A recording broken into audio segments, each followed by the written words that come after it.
Se entiende, José.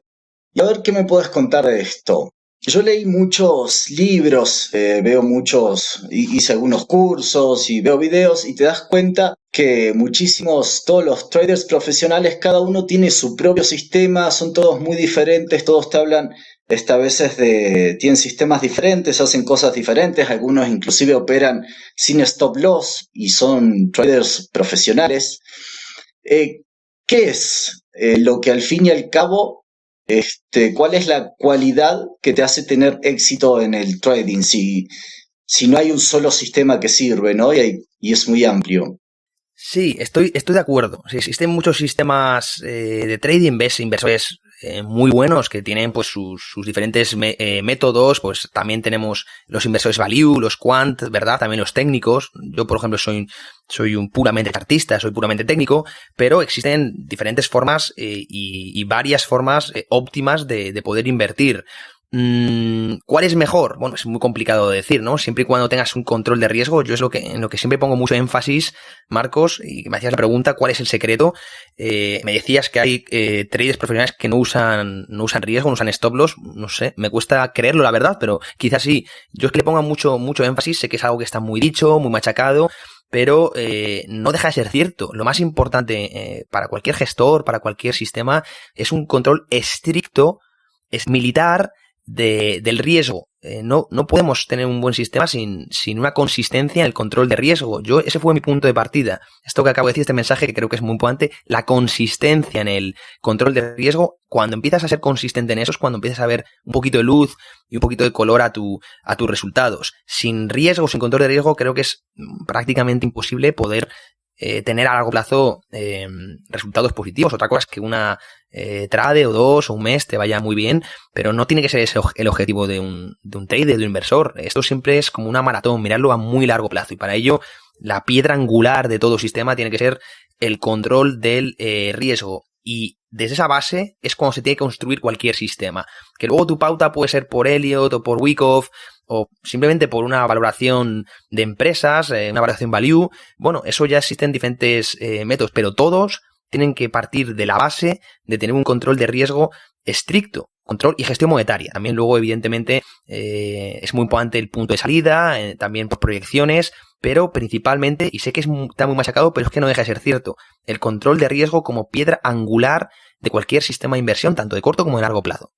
Bien, o sea que podríamos decir que lo que lleva al éxito a un trader en el mercado es el control de riesgo. Para ti sería lo más Totalmente. importante. Un poco más técnico ahora, ¿qué indicadores usás? ¿O le das más importancia a los niveles en el mercado, al volumen? ¿Cómo estructuras todo eso? Bueno, pues yo, creo que como muchos que llevamos pues ya estos 10, 12, 13 años ya en los mercados, hemos pasado por todos los indicadores, pero todos, ¿eh? No te exagero cuando te digo todos, ¿no? Además nosotros también programamos sistemas automáticos, sistemas algorítmicos, y hemos usado mucho, o hemos testeado muchos indicadores, y ahora mismo te digo que no utilizo ninguno. Y no utilizo ninguno porque ninguno me ha dado resultados ni a nivel discrecional ni a nivel automático. Ningún indicador. Nosotros centramos nuestro sistema en pura acción del precio. Usamos, bueno, el volumen. No me gusta llamarlo indicador, pero si hay alguien que entiende el volumen como indicador, efectivamente el volumen es una herramienta muy importante dentro de nuestro sistema y de cualquier sistema de trading.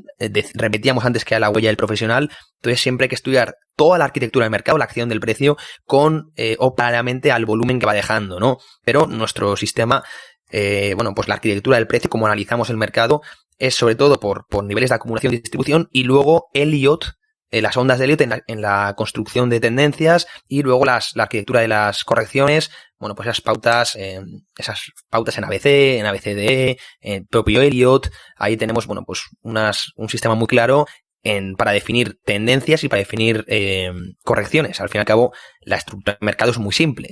Impulso, corrección, impulso, ¿vale? Los impulsos siempre 2 en 2, como siempre decimos en Trading Pro, y a raíz de eso, a raíz de esa base tan simple, empezamos a construir o a analizar la arquitectura bien por un lado de los segmentos tendenciales y por otro lado de los segmentos correctivos. Y cuando entiendes un poco en qué punto estás o bien de la tendencia o bien de la corrección, es cuando más o menos puedes anticipar, dicho sea de paso, con una ventaja estadística con error, es decir, que todo sistema tiene error, pero tienes ya cierta ventaja estadística para poder anticipar un movimiento. Pero repito, eso lo hacemos por pura acción del precio, alejándonos de cualquier indicador, no porque no hayamos leído que sean malos, ni mucho menos, no, porque los hemos testeado, los hemos probado, los hemos operado y no nos han dado ningún tipo de beneficio, ningún tipo de resultado. E insisto, esto es una opinión muy personal. Si hay otro trader, otro gestor que sí le dan resultado, pues bienvenidos sean para él. Pero nosotros, desde nuestra experiencia, no hemos tenido nunca ningún tipo de color, ningún tipo de luz con indicadores.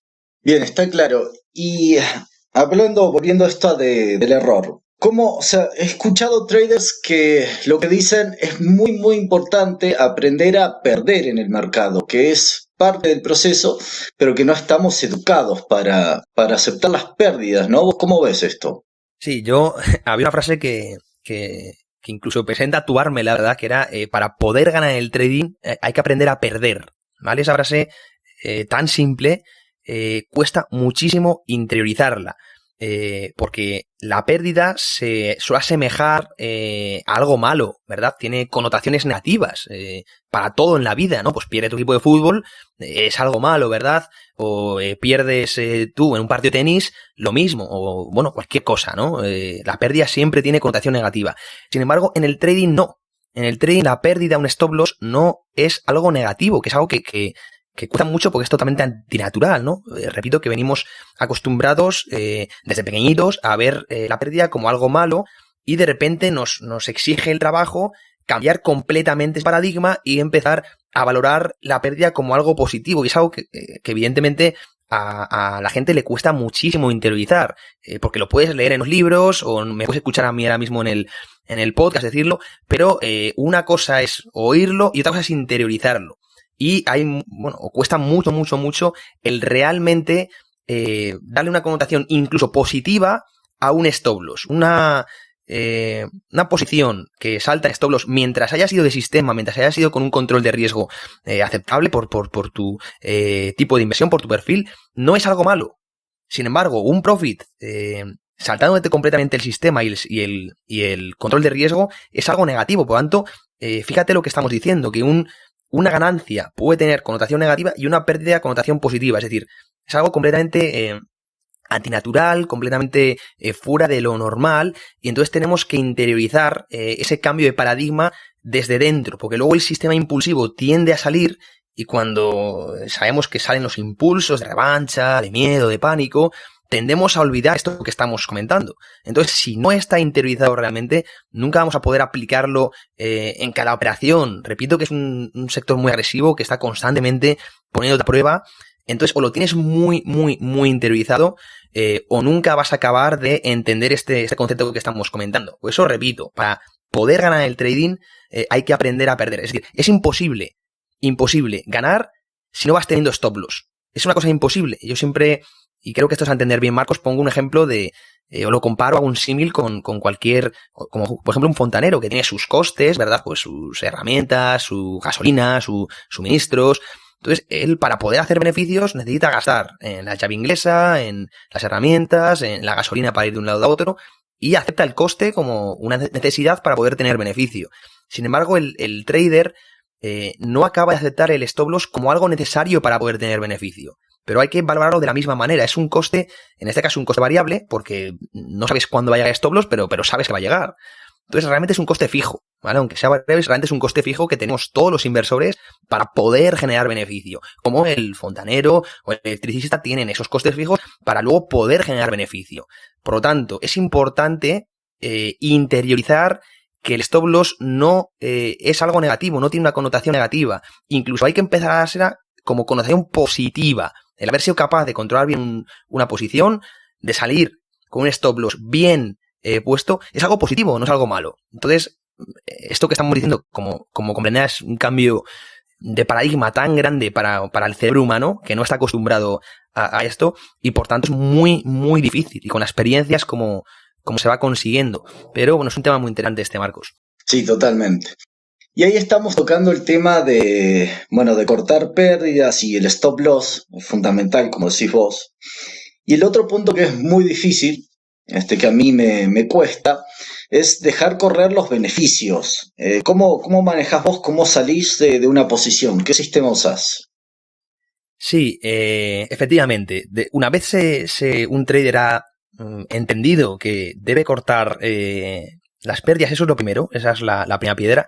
La segunda piedra a poner, el siguiente ladrillo, es el de tratar de aguantar los profits dentro de la gestión monetaria, respetando los ratios y respetando esa ventaja estadística, porque de nada te vale, y ahí voy a que es tan complicado, al fin y al cabo, un trader que consiga el éxito, porque no te va a ir con una piedra, ni con dos, ni con tres, tienes que hacer la casa entera. Cuando falla alguna de los ladrillos que has puesto, tiende a desmoronarse todo, ¿no?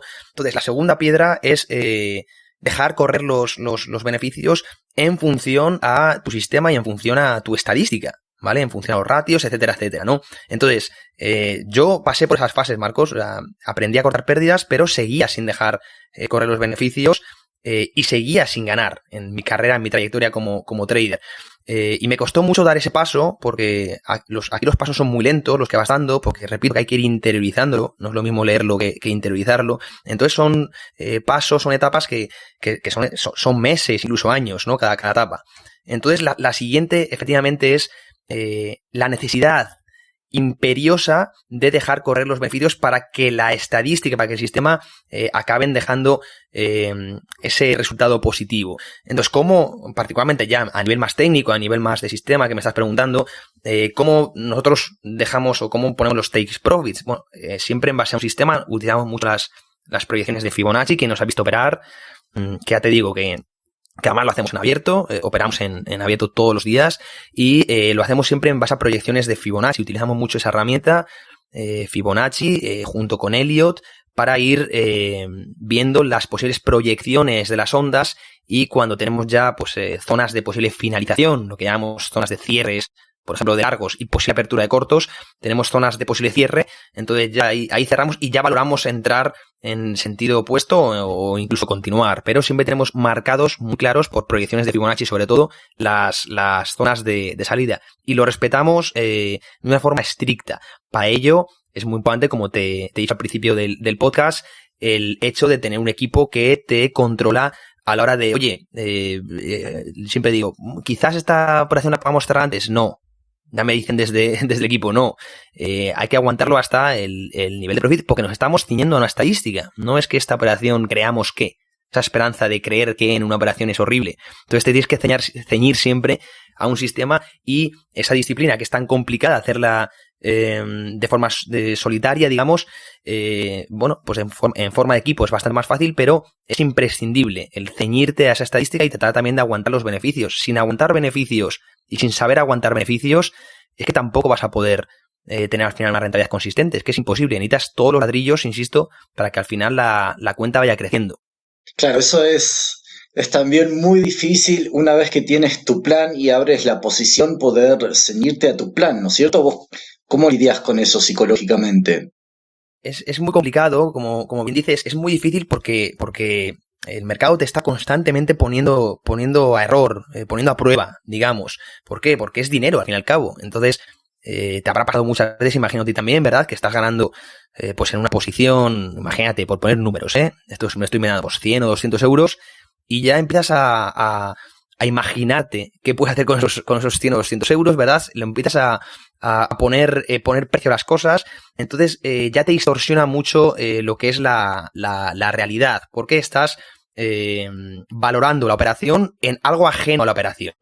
Bien, le estás poniendo precio pues incluso a costes que tienes que pagar la luz, la hipoteca, el colegio del niño, entonces tienes esa necesidad. Por un lado, pues viene por necesidad, o por otro lado, por capricho. Has visto una televisión, un móvil, una bici, entonces nunca estás del todo aislado a la hora de operar y el propio mercado te está incitando al error, a cerrar antes para poder optar a eso que quieres, ajeno al trading. Entonces, es el problema de trabajar constantemente con dinero, que el dinero pues tiene connotaciones evidentemente en la vida y como digo, va a tender siempre a hacernos entrar en error, y por eso es tan complicado tratar de ver la operativa como algo totalmente sistemático, es decir, no darle valor a una operación, esto no son 100, 200 euros, ¿qué puedo hacer con esos 100, 200 euros?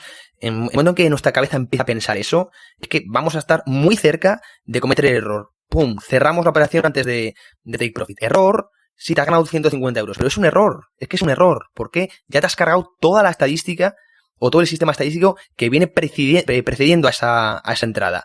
Y si ya no trabajas con estadística, ¿con qué estás trabajando? ¿Con deseo? ¿Con esperanza? Es que eso no te va a hacer ser consistente. Entonces, repito que es importante, insisto, muy fácil caer en error, pero es importante tratar de mantener esa disciplina tan complicada. Y a nivel psicológico, repito, no hay fórmulas mágicas, es poco a poco ir interiorizando pues este mensaje, este concepto que estamos tratando de comentar aquí, Marcos. Bien, usas backtesting, ¿no es cierto? ¿Y te consideras más un trader discrecional o sistemático? Bueno, ¿te refieres a si opero de forma manual o a través de bots de trading? No, si tenés un sistema que se repite todo el tiempo o sos un poco más discrecional al entrar en los traders, ¿entiende? Sí. Bien, bueno, nosotros somos traders muy sistemáticos, es decir, tenemos un sistema, un sistema muy ceñido, muy claro, además pasado a papel y el equipo que tenemos, además va muy a línea del sistema, todos enseguida le puedo decir a mi compañero, fíjate en el eurodólar, por ejemplo, y ya está viendo lo mismo que yo, es decir, vamos muy en línea con un sistema muy definido, pero como bien sabes, Marcos, el mercado es dinámico, es decir, este sistema que tenemos, que tiene unas bases muy claras, sí que es verdad que va evolucionando o lo vamos cambiando en función de pues esos nuevos patrones que puedes ver en el mercado, pues por ejemplo mayor dilatación de zonas clave o los fibos en vez de que veas que se queda en la zona de la proyección 62 te va a la 72, entonces hay ciertos conceptos que vas cambiando del sistema en función a la evolución propia que vas viendo del mercado, pero siempre con una base muy clara tanto de los propios patrones de base como de la gestión monetaria. Eso no va cambiando, pero sí pequeños detalles por volatilidad o por extensión de ondas que sí vas adaptando al mercado. Entonces, somos sistemáticos, pero con cierta discrecionalidad, por decirlo de alguna manera. Bien, quedó claro. Y un poco conectado con esto. En tu libro hablas de un concepto muy interesante que es entender el contexto del mercado. ¿Qué podés hablar de esto y agregarle un poquitito? Ahora estamos en un mercado que es bajista y con una volatilidad muy alta. ¿Qué nos podés contar sobre esto? Bien, el brujuleo. Nosotros le damos esa contextualización de la que hablas, le damos el brujuleo. Es la diferencia entre, por ejemplo, un trader manual que un robot de trading. Nosotros tocamos ambas áreas, tanto la automática como la discrecional, pero siempre el ojo humano es capaz de ver lo que no ve la máquina, que es ese contexto, pues esas variables, o es capaz de ver muchas más variables. Entonces es fundamental, antes de ponerte a operar cualquier mercado, hacer ese análisis previo. Nosotros, insisto, le llamamos brujuleo como para poner una brújula al mercado, de dónde venimos, hacia dónde podemos ir, lo que llamamos la hoja de ruta. Entonces, una vez hemos establecido la hoja de ruta de un mercado, ya empezamos a meter más zoom, vamos reduciendo temporalidades y buscando ese timing siempre en favor de lo que nos dice el brujuleo, esa contextualización. Y es algo totalmente fundamental, es decir, tener una hoja de ruta para evitar esa famosa improvisación tan típica también en los traders. Es decir, por un lado, intuición sí, pero no improvisación. Intuición me refiero a que el ojo humano, como digo, es necesario que explique un contexto, que sepa de dónde venimos, hacia dónde podemos ir, y a raíz de esa base, de ese contexto, digamos, que nos establece la hoja de ruta, ya ir poniendo de zoom al mercado y buscando el timing de operativa, ya el setup, ¿vale? Porque muchas veces podemos leer un mercado, pero no entrar a un mercado. Y esto es algo que también te habrás fijado, Marcos, que no es lo mismo analizar un mercado que operarlo. Son conceptos totalmente diferentes. Es mucho más sencillo analizar bien un mercado que operar bien un mercado. Muchas veces detectas una tendencia bien, un movimiento en base a unos patrones que detectas bien, pero el mercado no te deja timing de entrada. Por eso es, entre comillas, no todo buen analista financiero es buen operador, ¿vale? Que la gente se cree que alguien que cuelga gráficos por ahí anticipando movimientos ya es buen operador, buen trader, ni mucho menos, ¿vale? No tiene nada que ver, a pesar de que sepas un movimiento, el ser capaz de coger ese movimiento, el ser capaz de leer ese mercado. Entonces, la contextualización es muy importante, pero no te garantiza una buena operativa, ¿vale? Son dos áreas diferentes y evidentemente requieren acertar en ambas para poder tener éxito en el trading, pero son dos tareas y dos áreas completamente diferentes.